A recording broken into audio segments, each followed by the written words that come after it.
자, 이재명 대표를 향해서 대통령이 되면 안 되는 사람이라고 한 정봉주 전 의원이 떨어졌습니다. 아무리 그래도 5등 안은 들겠지라고 했는데 6등으로까지 추락을 한 겁니다. 그러면 정봉주는 왜 실패했을까? 오늘 그 이유 집중 분석해 드리겠습니다. 바로 시작합니다. 민주당 당원이 저를 이 자리에 불러세웠습니다, 여러분.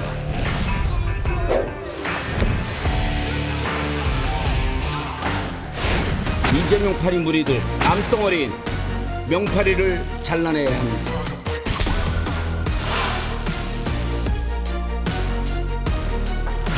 저희가 살인자입니다. 국장을 죽인 거예요. 살인자입니다.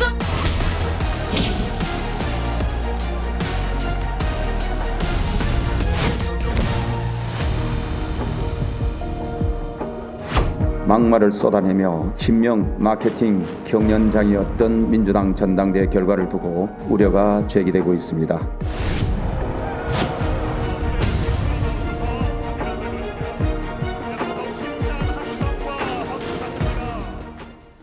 마지막 서울 경선을 앞두고까지 2등이던 정봉주 후보가 최종 순위는 6등이 됐고요.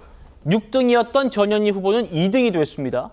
이 두 사람의 운명을 가른 건 바로 말 한마디였습니다. 최 의원님. 네. 자, 지금 보시는 이 말 한마디가 두 사람의 운명을 갈랐어요. 명팔이라고 했더니 2등에서 6등이 됐고요. 살인자, 김건희 살인자라고 했더니 6등에서 2등이 됐어요. 정봉주가 그래도 5등 안에 들지 않겠나라는 전망이 많았는데 이런 결과 예상하셨습니까? 저도 예상을 못했죠. 예. 왜 예상을 못했냐면 정봉주 캠프를 좀 취재를 한 적이 있어요. 예. 좀 가서 물어봤더니 사실은 그 캠프에서 여러 가지 시나리오를 이제 생각을 하고 있더라고요. 네. 그 중에 이제 대표적인 것이 사실은 저 발언을 할 당시에 이미 경선은 서울 지역 경선만 남겨놓고 있는 상태였어요. 그렇죠? 그다음에 이제 대의원 조사, 그다음에 권리당원 ARS, 여론조사 이렇게 남겨놓고 있었거든요. 예. 그러니까 만약에 이 명파리를 잘라내겠다 이런 식의 발언을 한다면 본인은 적어도 서울 지역 경선에서는 어느 정도 마이너스가 있을 것이다 이렇게 충분히 예상을 했더라고요 보니까. 네. 근데 문제는 그거를 이제 일반 국민 여론조사에서 만회하고도 남을 거다 이런 계산을 한 거거든요. 근데 문제는 결정적인 오류는 이 정당의 여론조사라는 거는 굉장히 불투명성이 많습니다. 그래서 이 불투명성에 대한 계산을 좀 잘 못한 것 같아요. 그래서 여론조사에서 굉장히 안 좋은 결과가 나왔거든요. 그러니까 본인은 여론조사에서 서울 지역 경선의 어떤 손실을 충분히 만회하기도 남을 것이다라고 판단을 했는데 그게 결정적으로 엇갈리다 보니까 결국은 여론조사에서도 지지율이 안 나오고 서울 지역 경선에서도 지지율이 안 나오고 이렇게 되니까 급격하게 이제 2위에서 6위까지 떨어지는 이런 불상사를 낳았다. 이게 정봉주 후보로서는 사실은 계산착오죠. 계산착오고 여러 가지 변수 중에 본인이 계산하지 못했던 왜 일반 국민 여론조사에서 지금보다 훨씬 더 많은 지지율이 나와야 되는데 이랬을까? 네. 이런 부분에 대한 아마 철저한 분석을 지금 하고 있을 거라고 저는 생각을 하는데 그렇군요. 여론조사의 불투명성은 여하튼 지적하지 않을 수가 없습니다. 예. 전당대회 여론조사의 불투명성, 그러니까 이게 조작이라든지 잘못됐다는 차원이 아니고 전당대회 당원들만 하다 보니까 조직이라든지 어떤 바람이라든지 좀 더 그런 탈 수 있다는 건가요? 거인지 아니면 지금 어느 여론조사 업체가 했는지도 모르잖아요. 그거 대외 보안이거든요. 그다음에 실제 어떤 설문지를 가지고 누구를 상대해서 어떤 일을 조사를 했는지도 다 지금 공개되지 않습니다. 그러니까 이제 그 여론조사에 대한 신뢰도 그거는 꼭 민주당뿐만이 아니고 국민의힘의 경우에도 그 신뢰도가 굉장히 정치부 기자들 사이에서는 약한 게 사실입니다. 이번에도 역시 그런 그런 거에 대한 정봉주 후보의 오판이 있었다고 저는 봅니다. 알겠습니다. 기호 3번 정봉주 후보의 연설이 있겠습니다.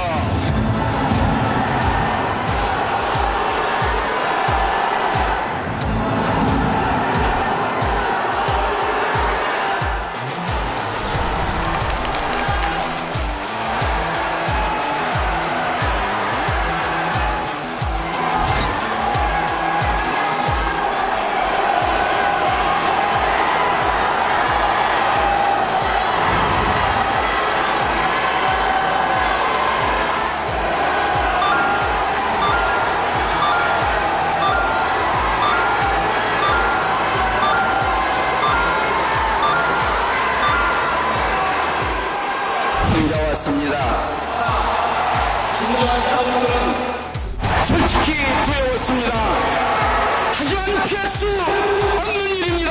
오른쪽에 정 맞는다면 그 양반 제대로 막아오자 결심했습니다. 그래서 정면으로 부딪힌 겁니다, 여러분. 당원들 야유가 얼마나 거셌으면 정봉주 후보가 10초 동안 입도 못 댔던 그런 상황 보실 수 있었습니다. 최병호 의원님, 정봉주 측 관계자가 한 언론과의 인터뷰에서 이렇게 얘기했습니다. 패인이 뭐라고 보십니까? 왜 1등을 달리다가 6등으로 추락한 것 같습니까? 라고 물으니까 이렇게 답을 했대요. 경기도 라인. 이재명 대표 측근들이 특정 후보를 찍어야 한다면서 좌표 찍기를 했다. 선거 막판에 전국적인 움직임으로 커졌다. 이렇게 분석했습니다. 동의하시나요? 저는 동의하죠. 왜냐하면 선거 초반에도 정봉주 후보가 첫 번째, 두 번째 경선에서, 그러니까 제주도와 그 부산 경선에서 1위를 달리지 않았습니까? 그리고 나서 곧바로 이제 이재명 후보가 이제 이른바 잼카의 김민석 후보를 태워서 아니 왜 이렇게 그 김 후보는 표가 안 나오냐부터 김민석 후보가 이제 치고 올라오기 시작했거든요. 사실은 그때 그 이른바 친명계의 그 유튜버들이라는 사람들 쪽에서 집중적으로 정봉주 후보를 견제하기 시작했어요. 그런 것들이 영향을 저는 미쳤다고 보고요. 더군다나 이번에 이제 이재명 후보에 대한 뒷담화, 그게 이제 박원석 전 정의당 의원에 의해서 공개가 되지 않았습니까? 예. 근데 그때부터도 여전히 또 이제 왜 그러냐면 이번에 사실은 권리당원 온라인 투표를 지역별로 한 거잖아요. 네. 근데 그거는 25% 수준에서 크게 상회하지 못했어요. 그런데 이 막판에 들어와서 권리당원 ARS 투표를 하거든요. 근데 여기에서 갑자기 권리당원 ARS 투표의 투표자가 굉장히 많아진 거예요. 이렇게 돼서 최종적으로는 30%를 못 넘기는 것 아니냐, 투표율이, 이런 얘기까지 나왔는데 42%를 넘겼어요. 네. 그런 걸 보면 막판에 권리당원이 그 ARS 투표에 대단히 많이 모였고 대의원 투표율도 높아졌고 뭐 이런 것들을 종합적으로 고려한다면 갑작스럽게 이 투표율이 이렇게 높아진 부분, 이런 부분을 어떤 조직적인 움직임이 있지 않고서는 네. 이런 현상이 일어나기 어렵다. 저는 그렇게 보기 때문에 그 조직적인 힘이라는 거는 조직을 가지고 있는 사람이 하는 거 아니겠어요? 예. 정봉주 후보는 그런 조직이 없잖아요. 그러면 결국 반정봉주 진영, 뭐 그게 경기도 라인이 될지 뭐가 될지 모르지만 적어도 반정봉주 진영에서 집중적으로 그 정봉주 후보에 대한 낙선운동을 전개한 결과가 여기까지 영향을 미치지 않았나, 이렇게 생각이 듭니다. 반정봉주 측이라고 하면 뭐 명파리 측이라고 해야 됩니까? 어떻습니까? 뭐 그렇다고 보고, 아니면 예. 이제 그 조금 더 올라가면 뭐 이재명 후보 측이라고 좀 넓게 보면 그렇게 볼 수 있는 건가요? 그렇게도 충분히 파악할 수가 있겠죠. 네, 알겠습니다. 김진욱 대변인님, 정봉주 후보가 이렇게 얘기했어요. 목에 칼이 들어와도 할 말은 하겠다. 패거리 정치는 안 된다. 분열과 패거리 정치를 반복해서 안 된다. 라고 합동연세로에서 목이 터져라 외쳤는데, 방금 아까 영상 보신 것처럼 10초 동안 말을 못할 정도로 당원들이 반발이 심했고요.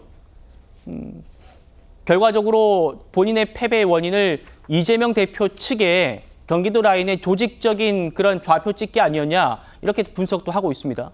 그러니까 정봉주 후보가 전당대회 기간 동안 특히 지난 일주일 한 열흘 사이에 했던 주장들에 대해서 당원들이 동의하지 못한 거죠. 특히 정봉주 후보가 명파리 얘기를 했을 때 그 얘기를 하면서 사실상 그것을 받아들인 당원들은 그거를 이재명 대표의 주위에 있는 사람들이 이재명 대표를 팔아서 호가호위하는 것으로만 본 것이 아니라 사실상 정봉주 후보가 이재명 대표를 직격한 거 아니냐, 네. 그렇게 해석들을 할 수밖에 없었던 상황들이 있었던 것이고, 그런 상황들 속에서 이재명 대표의 지금 뭐 당선을 뭐 기정사실화했고 시작했던 전당대회 아니겠습니까? 그런 상황에서 이재명 대표에게 힘을 몰아줘야 하는 2기 지도부에 과연 정봉주 후보가 함께 승선하는 것이 과연 이재명 대표에게 도움이 되는 거냐, 또 당의 지도부에서 도움이 되는 거냐 하는 것에 대한 판단, 이 예. 판단을 내리는 중에 거기에 좀 불안하다, 이런 느낌을 준 게 아닌가라는 생각이 들고요.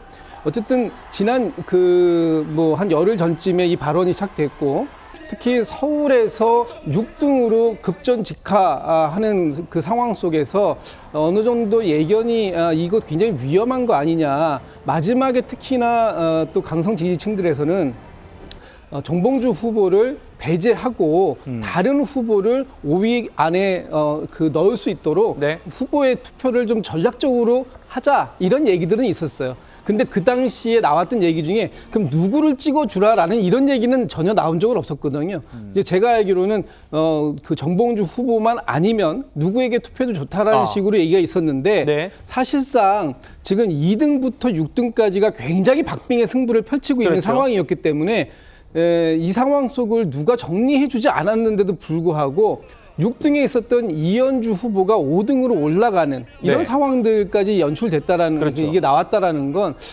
당원들이 상당히 많은 고민을 했던 것인 것 같기도 하고요. 당원들은 나름의 전략적 판단들을 했던 것이 아닌가라는 생각이 좀 듭니다. 당원들의 전략적 판단이다 이렇게 말씀 주셨네요. 박상수 변호사님 이거 보고 제가 또 여쭤볼게요. 어제 정봉주 후보가 탈락하자 이재명 대표 팬카페죠. 제명인의 마을에 이런 글들이 속속 올라오고 있다고 합니다. 정봉주 탈락, 정봉주는 탈당하라. 민주당원의 힘을 보여준 정봉주 탈락. 승리의 밤이다. 기민한 행동력을 보여줬다. 당원을 모욕하는 정치인은 살아남지 못한다. 심지어는 제가 아까 보니까 정봉주 후보를 카페에서 탈퇴시켰다라는 글까지 올라왔더라고요. 물론 진위 파악은 저희가 더 해봐야겠습니다만 실제로 이재명 팬카페인 제명인의 말에서 정봉주 후보가 강퇴당했는지 그 부분 좀 더 체크해 보겠습니다만 했다라는 글이 올라왔다는 점은 말씀드리고요. 박상수 변호사님 어떻게 보십니까? 당원들의 기민하고 전략적인 그냥 당원들의 일반 당원들의 판단입니까? 아니면 정봉주 후보 측에 주장하는 경기도 라인의 조직적인 뭔가 좌표 찍힙니까? 저는 뭐 두 가지가 다 이렇게 들어가 있다라고 생각을 하는데 저는 이 사태를 가만히 보면서 이게 역사가 많이 반복이 되는데 지금 민주당이 굉장히 그 일극 체제 그리고 아주 그 당내 내부는 거의 독재에 가까운 체제가 이렇게 확립되어 가고 있는데 그러한 과정에서 조금의 다른 목소리도 참지 못하는 이러한 분위기가 형성되고 있습니다. 그래서 그러한 분위기 속에서 지금 일종의 배신자를 척결한다는 그 즐거움과 효용감을 느끼면서 이번에 투표를 한 것 같아요. 그래서 그렇게 하는 그 과정이 제가 보기에는 과거에 저기 보면은 이와 같은 당들이 전체주의화해서 나갈 때 그 예전에 이제 보면은 뭐 독일에 있어서 같은 경우에도 보면은 이 전체주의화해서 나갈 때 이렇게 보면은 이러한 그 사람들을 이렇게 다 숙청하고 내보내는 이런 과정들이 몇 번이 반복이 되거든요. 근데 지금 민주당은 그런 면에서 굉장히 조금 위험스러운 순간으로 다가가고 있는 게 아닌가. 이게 자유민주주의 정당의 기본적인 어떤 다른 목소리를 듣는 그런 기능이 거의 지금 상실되어 가는 게 아닌가라는 측면에서 한 가지 참 걱정스러운 면이 하나 있으면서도 한편으로는 이재명 대표가 제가 당선된 다음에 댓글을 하나 봤어요. 네. 근데 그 댓글에 뭐라고 있었냐면 정치 효용감이 너무 좋다. 정치 효용감이 너무 좋다. 이 사람을 찍었을 때 나한테 어떤 이익을 준다라는 그 효용감이 높다라는 거거든요. 그러니까 이재명 대표는 지금 보면은 계속해서 뭔가를 하겠다는 이야기를 하면서 당 대표가 된 다음에도 제일 먼저 이야기한 게 본인이 예전에 총선 공약으로 내세웠던 25만 원 얘기부터 던져 들어오거든요. 이런 것들이 효용감을 주는 거죠. 표를 찍으면 돈이 온다라는 효용감이 확실하게 주어지는 겁니다. 근데 그에 비해 정봉주 의원은 뭐 당내 민주주의나 약간 이렇게 보기에는 그런 효용감을 주기보다는 이 재외거를 해야 된다라는 이야기를 앞장세우다 보니까 효용감을 앞장세우는 사람들에게 이렇게 밀리는 그러한 분위기가 생기거든요. 네. 이게 우리 정치 전체로 지금 번져나가는 추세라서 우리 당 입장에서도 이번 전당대회 결과는 조금 고민거리를 던져줬다라고 생각을 하고 있습니다. 알겠습니다.